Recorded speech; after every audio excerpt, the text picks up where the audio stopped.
നമസ്കാരം. രാമനാമ ഗീതങ്ങൾ നിറഞ്ഞ ഈ സായം സന്ധ്യയിൽ എല്ലാ സജ്ജനങ്ങൾക്കും സന്ധ്യാദീപത്തിലേക്ക് സ്വാഗതം.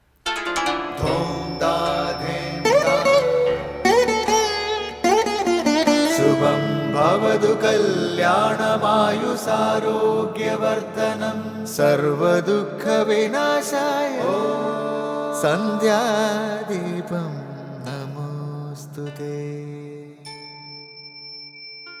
നാമം ജപായനം പുണ്യം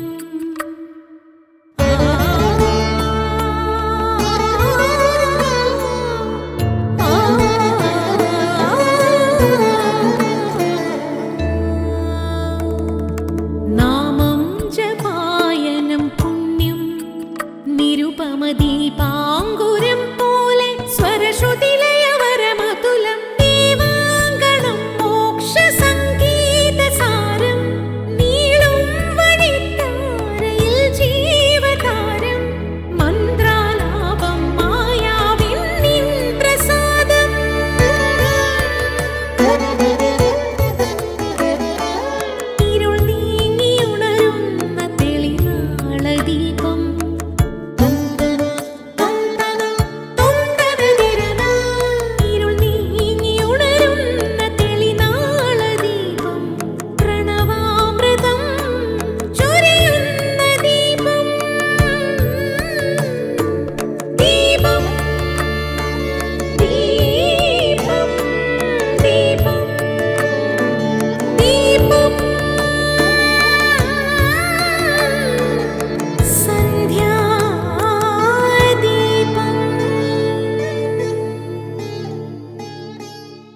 ഹരിശ്രീ ഗണപതയേ നമഃ.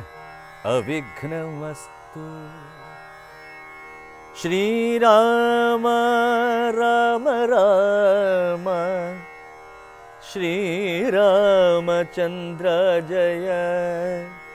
ശ്രീരാമ രാമ രാമ ശ്രീരാമഭദ്ര ജയ. ശ്രീരാമ രാമ രാമ സീതാഭിരാമ രാമ. ശ്രീരാമ രാമ രാമ ലോകാഭിരാമ ജയ. ലോകത്തിന് ഭാരതം സംഭാവന ചെയ്ത മഹത്തായ ഇതിഹാസമാണ് രാമായണം. ആദികവിയായ വാൽമീകി മഹർഷിയുടെ ആദികാവ്യം. ചരിത്രബോധമുള്ള ചിന്തകർ സ്വാഭാവികമായും ഉയർത്തുന്ന ചില ചോദ്യങ്ങളുണ്ട്. ഈ ഗ്രന്ഥം എന്നാണ് രചിക്കപ്പെട്ടത്? എന്നാണ് ഗ്രന്ഥകർത്താവ് ജീവിച്ചിരുന്നത്? കഥാനായകനായ അയോധ്യാപതി ശ്രീരാമചന്ദ്രൻ ജീവിച്ചിരുന്ന കാലഘട്ടം ഏതാണ്? അഥവാ അങ്ങനെ ഒരു ചരിത്ര പുരുഷൻ ഉണ്ടായിരുന്നോ?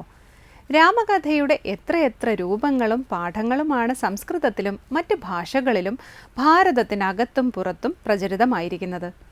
എത്രയെത്ര നൂറ്റാണ്ടുകളും സഹസ്രാബ്ദങ്ങളും കൊണ്ടായിരിക്കാം രാമകഥ നാലുപാടും സഞ്ചരിച്ച് ഇപ്രകാരം വാമൊഴിയായും വരമൊഴിയായും പുനരവതരിപ്പിക്കപ്പെട്ടത്.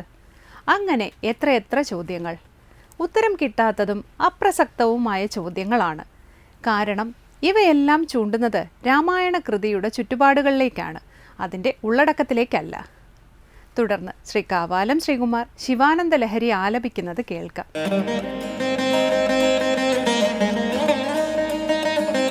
കലാഭ്യാം ചൂടാലങ്കൃത ശശികലാഭ്യാം നിജതപഃ ഫലാഭ്യാം ഭക്തേഷു പ്രകടിതഫലാഭ്യാം ഭവതു മേ ശിവാഭ്യാമസ്തോക ത്രിഭുവന ശിവാഭ്യാം ഹൃദി പുനഃ ഭവാഭ്യാമാനന്ദ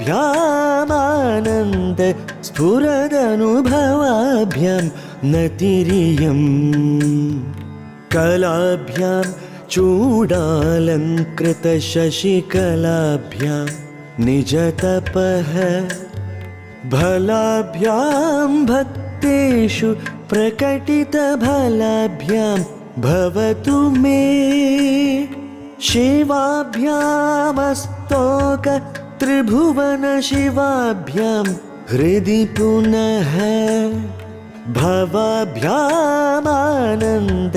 स्फुरदनुभवाभ्यां नतिरियम् അടുത്തതായി ശങ്കര സ്തോത്രാമൃതം. ശിവന്റെയും ശിവയുടെയും ശിരസിനു മുകളിൽ മനോഹരമായ ചന്ദ്രക്കല ധരിച്ചിരിക്കുന്നു. ശിവൻ എന്തുണ്ടോ അത് ശിവയ്ക്കുമുണ്ട്. തുല്യതയുടെയും പങ്കിടലിൻ്റെയും മഹനീയ ഉദാഹരണമാണ് ശിവസങ്കല്പം.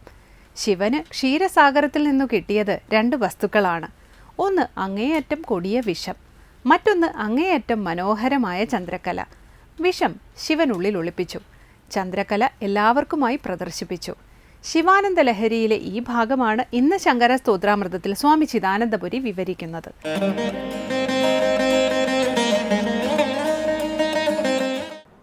ഓം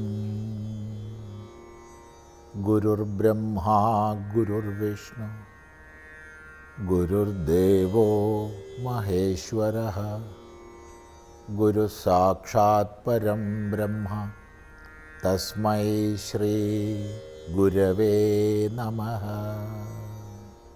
ഓം സദാശിവസമാരംഭാം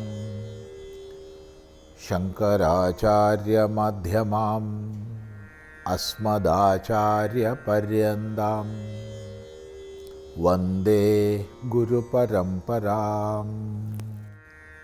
ശങ്കരകൃതികളിൽ ശിവാനന്ദ ലഹരിയാണ് നമ്മൾ ശ്രദ്ധിക്കുന്നത്. 1-ാം ശ്ലോകം ആരംഭിച്ചത് മേ ഇയം നതിഹി ശിവാഭ്യാം ഭവതു എന്ന പ്രാർത്ഥനയോടുകൂടിയാണ്. എൻ്റെ ഈ നമസ്കാരം ശിവാഭ്യാം, ശിവയ്ക്കും ശിവനുമായിക്കൊണ്ട് ഭവിക്കട്ടെ. ശിവസങ്കല്പത്തിൻ്റെ ഒട്ടനവധി വിലക്ഷണതകളും വിശിഷ്ടതകളും എടുത്തു കാണിക്കുന്ന കൃതിയാണിത്, വിശേഷിച്ചും ഈ 1-ാമത്തെ ശ്ലോകം. ഇന്ന് നമ്മുടെ സമൂഹത്തിൽ സ്ത്രീപക്ഷവാദം, ഇങ്ങനെയൊക്കെ പല വാദങ്ങളുണ്ട്. വാസ്തവത്തിൽ പുരുഷപക്ഷമോ സ്ത്രീപക്ഷമോ ഒന്നും നമുക്ക് വേണ്ട, ജീവപക്ഷം മതി. എങ്കിൽ തന്നെയും ഇന്നത്തെ ഒരു ധാരയായിട്ട് അങ്ങനെയൊക്കെ കാണുന്നുണ്ട്. ഈ ശിവസങ്കല്പത്തിനുപരി ഏതൊരു മാതൃക കാണിക്കാനുണ്ട് നമുക്ക്?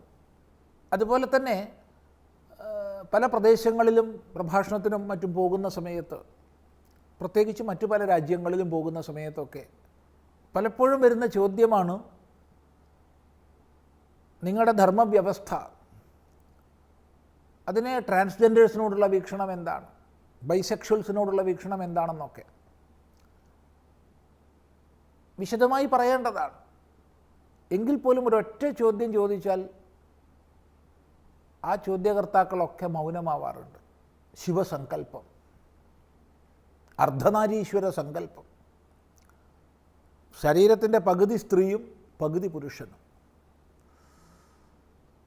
ഇതിൽ പരമൊരു സങ്കല്പം എവിടെ എടുത്ത് കാണിക്കാൻ പറ്റും? ഇതിൽ പരം എന്ത് സ്ത്രീപക്ഷവാദമോ ഉയർത്താൻ പറ്റും? പ്രേമത്തിൻ്റെ,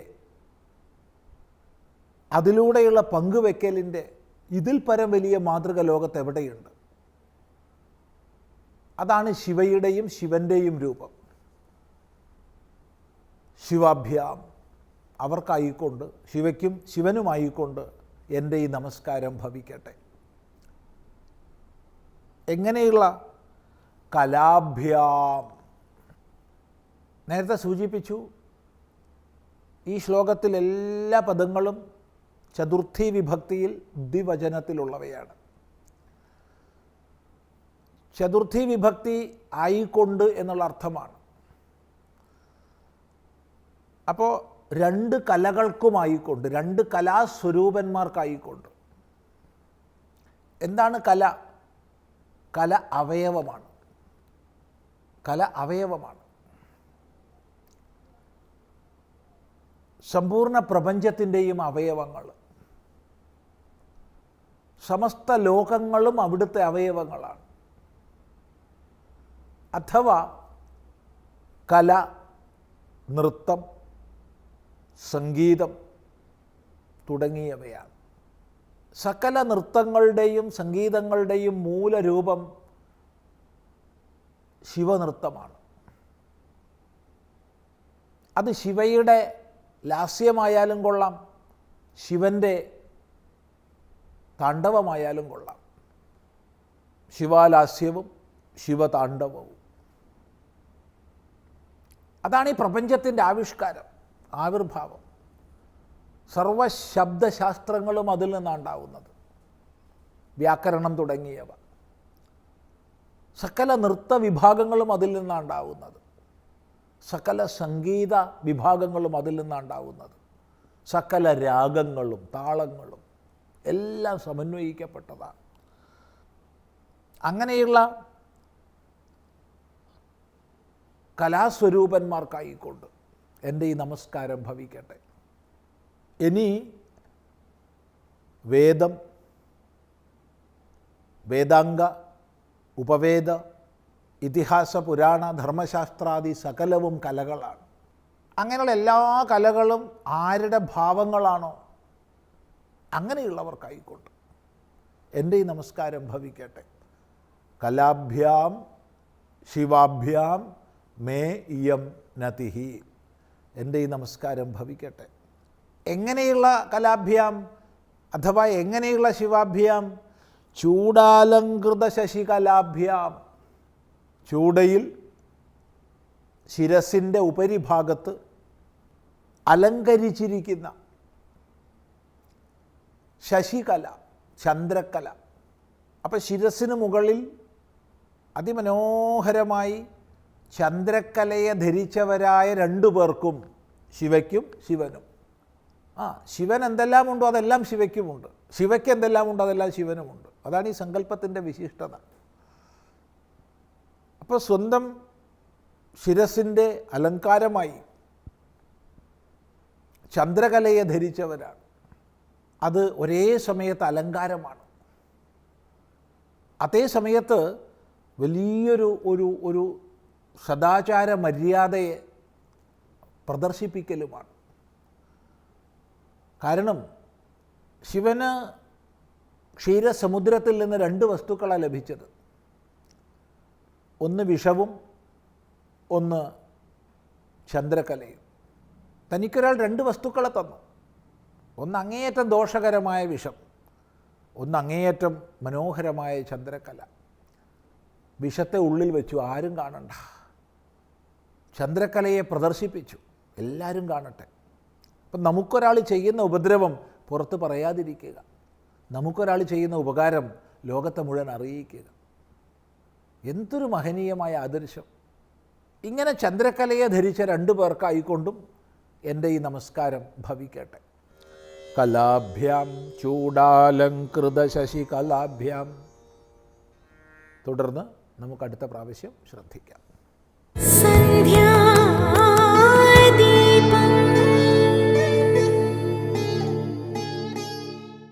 തുടർന്ന് സനാതനധർമ്മം.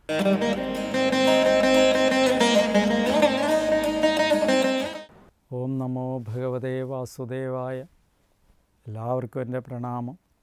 ഭഗവാനെ കാരാഗ്രഹത്തിൽ ദേവകിയുടെ ഉദരത്തിൽ നിന്ന് പ്രസവിച്ച് ഭഗവാൻ അവതരിച്ചതിൻ്റെ ഭാഗമായി ഭഗവാനെ കണ്ട മാത്രയിൽ ആനന്ദഭരിതനായിട്ട് ഭഗവത് ദർശന സൗഭാഗ്യം ലഭിച്ചതിൻ്റെ പേരിൽ സുഹൃതജന്മത്തിൻ്റെ ഉടമയായ വസുദേവർ ഭഗവാനെ നോക്കിക്കൊണ്ട് സ്തുതിക്കുന്നതാണ് നമ്മൾ പറയുന്നത്. അടുത്ത പറയുകയാണ്, ത്വത്തോസി ജന്മസ്ഥിതി സംയമാൻ വിഭോ വദന്തി നീഹാദ് ഗുണാദപക്രിയാത് ത്വയീശ്വരേ ബ്രഹ്മണിനോ വിരുദ്ധ്യതേ ത്വദാശ്രയത്വാദുപചര്യതേ ഗുണൈഹി. വിഭോ ഏ വ്യാപക അനീഹാത് വ്യവഹാരരഹിതനും അഗുണാത് ഗുണരഹിതനും.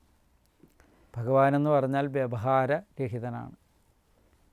നമ്മളെ സംബന്ധിച്ചിടത്തോളം വ്യവഹാരം നമുക്കെല്ലാവർക്കും ഉണ്ട്. പല വിധത്തിലുള്ള വ്യവഹാരങ്ങളുണ്ട്. വ്യവഹാരം വിട്ട് നമുക്ക് ജീവിക്കാനേ പറ്റില്ല. കാര്യം എന്താണെന്ന് വെച്ചാൽ എത്ര ദൂരത്തിരുന്നുകൊണ്ടും വ്യവഹാരം ചെയ്യാൻ നമ്മുടെ കയ്യിൽ മൊബൈൽ ഫോണുണ്ട്.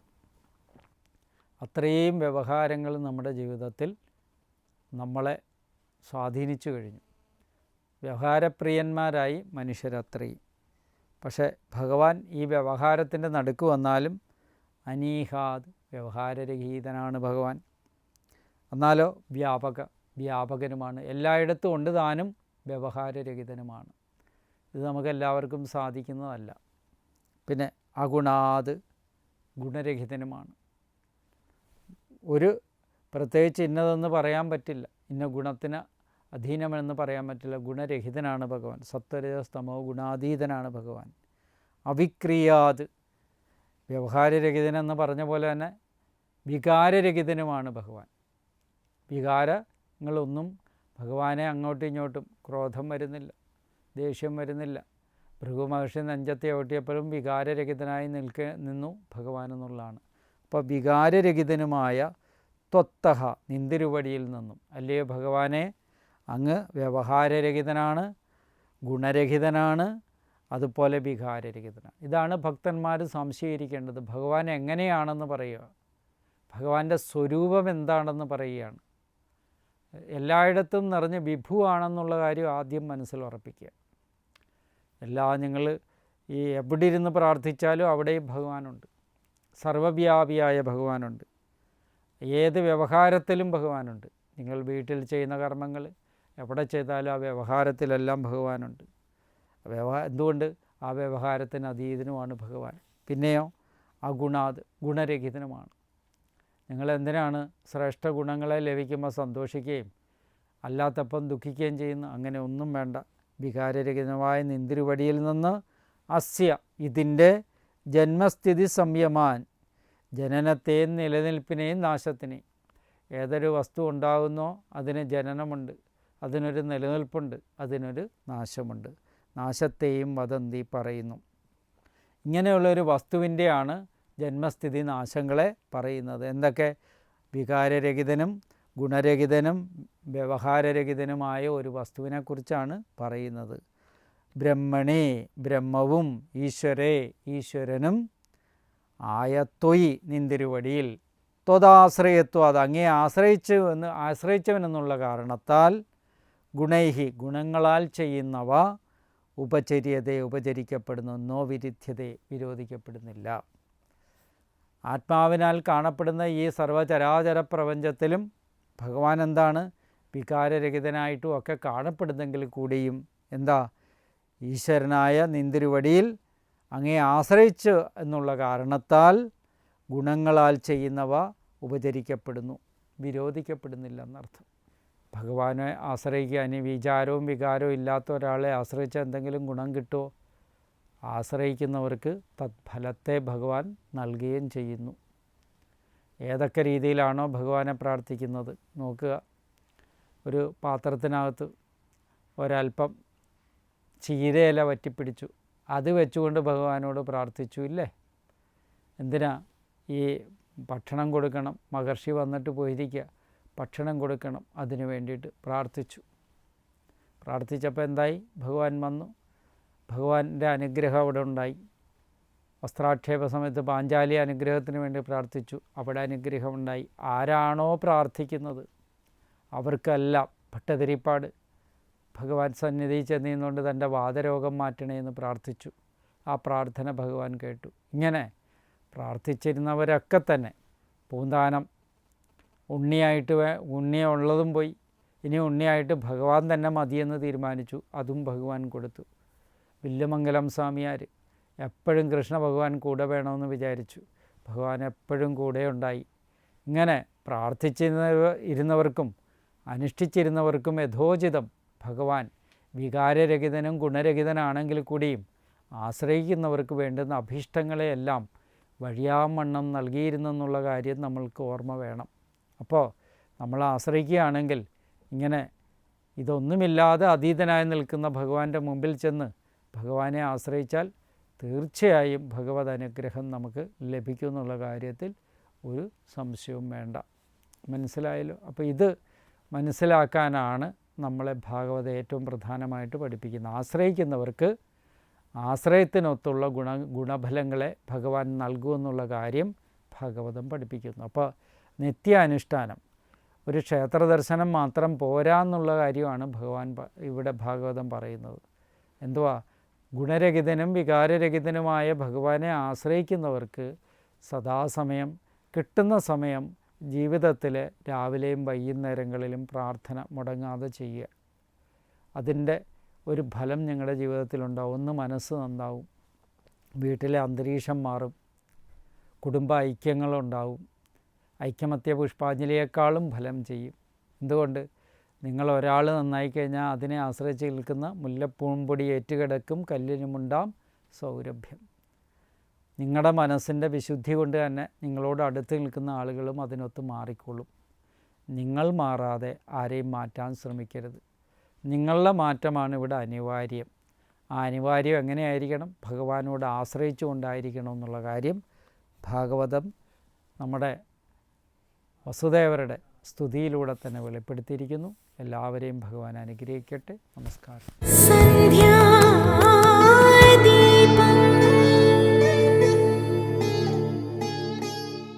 അടുത്തതായി ദീപാരാധനയാണ്. രാമായണ ശീലുകൾ മുഴങ്ങുന്ന ഈ സായം സന്ധ്യയിൽ രാമക്ഷേത്ര സന്നിധിയിലെത്തി മംഗളാരതി തൊഴുത് ഇന്നത്തേക്ക് മടങ്ങാം. എല്ലാവർക്കും നമസ്കാരം.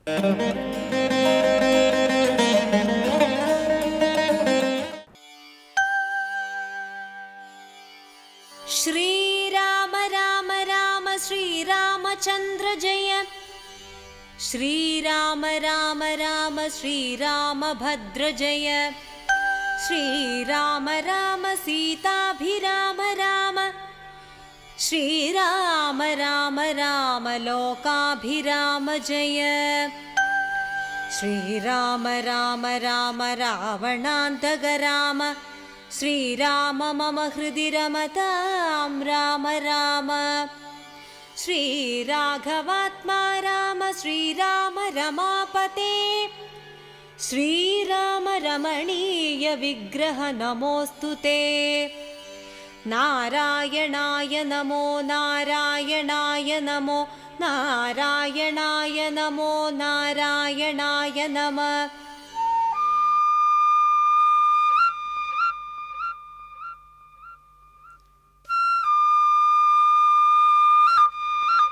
നീലമേഘശ്യാമ രാമ ദീനജന പരിപാല സോമ.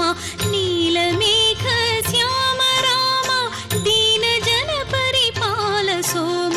ദശരഥാത്മജ ദിവ്യരൂപ സാധു ഗുണഗണ സുഗുണ നാമ.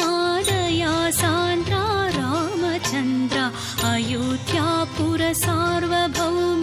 സാകേത രാമ നവ്യചരിതാനന്ദ ഭരിത.